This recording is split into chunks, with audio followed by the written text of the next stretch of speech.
Olá, meus amigos. Vamos começar aqui mais uma aula. Ainda dando continuidade aos recursos da Justiça do Trabalho, vamos falar aqui dos embargos, principalmente embargos do TST, os regimentais, recurso adesivo e recurso extraordinário. Sobre os embargos no TST. Lembrando, né, que o embargo no TST, ele tem uma diferença do embargo no processo civil. O prazo dele é de 8 dias, é no Superior Tribunal do Trabalho, ele é sobre decisão não unânime, de julgamento que conciliou, julgou, homologou, dissídio coletivo que exceda a competência do TRT e estende ou revê sentenças normativas do Tribunal Superior do Trabalho, nos casos previstos em lei. Então, é para decisão não unânime, em que houver divergência quanto ao seu julgamento, referente à matéria do Tribunal Superior do Trabalho. Lembrando, né, que embargo do TST é decisão não unânime em dissídio coletivo, só para vocês gravarem ou aprenderem de maneira mais fácil. Agora eu digo para vocês, gravar nunca vocês vão lembrar, na verdade só a prática que vai levar a saber qual é o recurso específico para determinada situação. E às vezes pode caber até mais do que um tipo de medida recursal.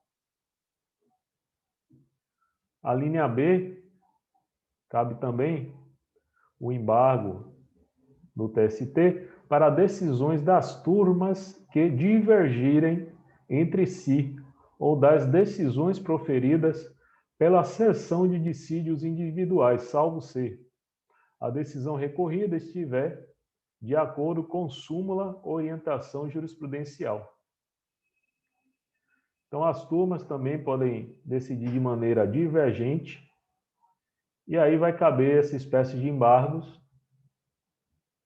e ele só não será cabível caso essas decisões estejam de acordo com a súmula ou OJ do TST, ou do Supremo Tribunal Federal, aí para a gente terminar. Então, só fazendo a caixinha, embargo infringente, embargos infringentes de decisões não unânimes proferidas pela seção especializada em dissídios coletivos, no prazo de 8 dias, contados da publicação do acordo. 8 dias também. Na dúvida, sempre é 8, gente, mas tome muito cuidado. Geralmente dê entrada antes dos 8 dias. Natureza jurídica ordinária, ele realiza, assim, reexame de fatos e provas.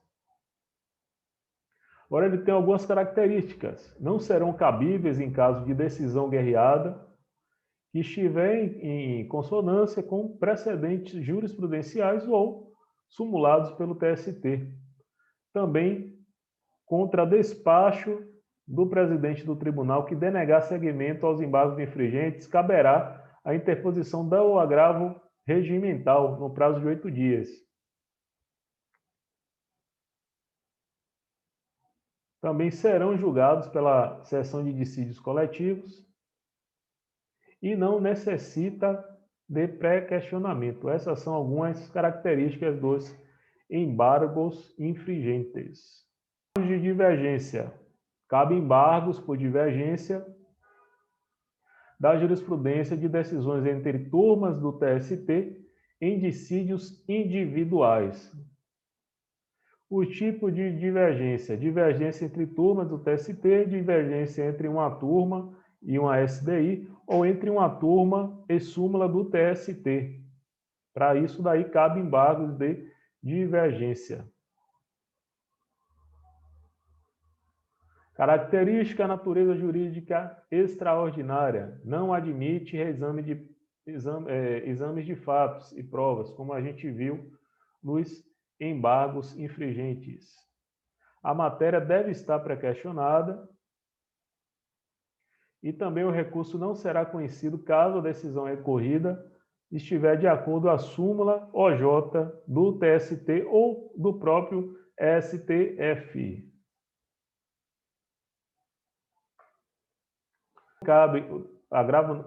Não cabe embargos para cessão de dissídios individuais de decisão de turma proferida em agravo, salvo decisão que não conhece de agravo de instrumento ou de agravo pela ausência de pressupostos extrínsecos.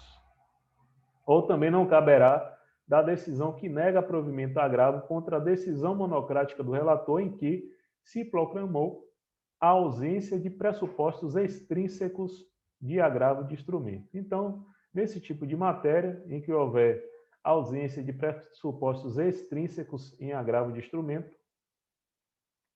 ou extrínsecos, não caberá embargos sobre esse tipo de agravo de instrumento. A linha C.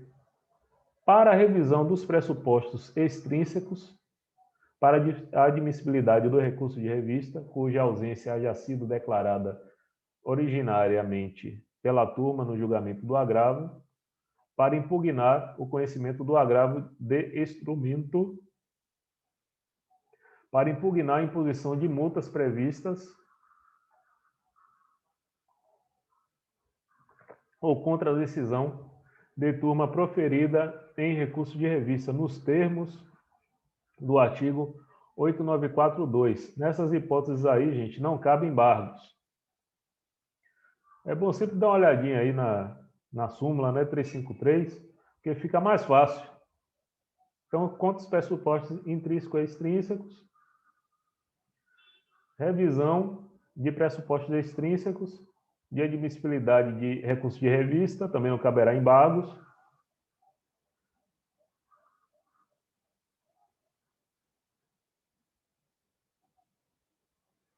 Já que tem, né, o próprio agravo de instrumento. Para impugnar conhecimento de agravo de instrumento, então você não entrará com embargo. Geralmente o pessoal agrava de novo, o agravo do agravo, né? Para impugnar a imposição de multas previstas no 538 do CPC ou no 557 do CPC. Não cabe embargos. E contra a decisão de turma proferida em agravo em recurso de revista, nos termos do 8942 da CLT. Nessas hipóteses aí, você não utilizará embargos, agravo. Recurso adesivo. Como é que funciona essa questão do recurso adesivo? Por exemplo, diante de uma decisão, você não ia entrar com nenhum tipo de recurso. Contudo, a outra parte resolveu recorrer. Então, você vai fazer o quê? Você vai contrarrazoar e, junto com essas contrarrazões, você pode, sim, ingressar com recurso de revista. Por exemplo, recurso de revista não, com um recurso adesivo. Por exemplo, você se sentiu satisfeito perante uma decisão referente ao Tribunal Regional do Trabalho e não vai recorrer. Contudo, a parte contrária resolve ingressar com, né, o recurso de revista. Aí você vai fazer o quê? Você vai contrarrazoar e você pode ingressar também de forma adesiva a um RR, com um RR. Você pode, né, você não ia recorrer, mas resolveu recorrer, né, já que a outra parte se sentiu insatisfeito e ingressou com recurso. E aí também, né, o recurso adesivo pode ser usado da primeira instância para a segunda instância, ou seja, você teve a decisão favorável na primeira instância, você não ia ingressar com o recurso ordinário, porém outra parte ingressou com o recurso ordinário, ou seja, você vai contrarrazoar e, de maneira adesiva, você ingressa também com o recurso ordinário. O recurso adesivo ele será cabível das decisões de procedência parcial, ou seja, de sucumbência recíproca. As hipóteses. Será admitido nas hipóteses de interposição de recurso ordinário, de agravo de petição, que aí na questão, já na fase de execução de sentença, de revista e de embargos no TST. Será admitido nessas hipóteses. As características, ele tem que ser compatível com o processo do trabalho, de acordo aos termos da súmula 283, ele tem que ser interposto perante a autoridade competente para admitir o recurso principal no prazo das contrarrazões. O recebimento ficará sujeito ao recebimento do recurso principal e está sujeito ao recolhimento de custas de depósito recursal, se for o caso, se ele, por exemplo, não for beneficiário da justiça gratuita. Recurso ordinário. Extraordinário, né? Desculpa, gente. Tanto falar recurso ordinário, né? Recurso extraordinário. Fundamento legal, 102, inciso 3 da Constituição Federal. Compete ao STF, principalmente, a guarda da Constituição, cabendo-lhe julgar, mediante recurso extraordinário, das causas decididas em única ou última instância, quando a decisão recorrida contrariar dispositivo da Constituição, declarar inconstitucionalidade de lei ou tratado federal, julgar válida a lei ou ato do governo local, contestado em fase da Constituição, ou julgar válida lei local contestada em fase de lei federal. Então, nessas hipóteses aí, você também pode ingressar com recurso extraordinário. Vocês já estão vendo aí, né, que imagina, né, fazer na vida prática, isso daí já é bem delicado. Você fazer isso daí numa prova em apenas 4 horas. Mas é interessante vocês saberem desse tema, pois pode ser uma questão fechada, pode ser um tema de uma pergunta. Então é importante vocês revisarem, ouvirem o áudio desse tipo de aula. Quanto mais vocês ouvirem, conhecer o inimigo, mais fácil fica para você. Mas vocês já sabem as hipóteses que cabem ao recurso extraordinário, não são em todas, né? Que fique bem claro. Somente decisões que contrariarem a Constituição Federal. E a súmula 505 do STF, ela deixa bem claro. Quando contrariarem a Constituição, não cabe recurso para o Supremo Tribunal Federal de quaisquer decisões da Justiça do Trabalho, inclusive dos presidentes dos seus tribunais. Então, é só quando contrariar a Constituição Federal diretamente, não decisão, só a Constituição literalmente. As causas decididas em única instância, decisões proferidas pelo TST em casos de sua competência originária que não forem passíveis de embargos, também são decisões de única instância, aquelas proferidas nos dissídios de alçada. Lembra lá do rito sumário 5584 de 70? Pois é. Decisões proferidas no TST que não forem passíveis de embargos também são decisões de única instância, aquelas proferidas nos dissídios de alçada, mas tem que haver ofensa literal à Constituição Federal. E também decisões proferidas pelo TST por meio das suas subseções especializadas ou órgão especial, no julgamento de recursos de revista ou embargos. Hipótese de cabimento do recurso extraordinário na Justiça do Trabalho. Decisões do TST em grau de recurso de revista ou de embargos,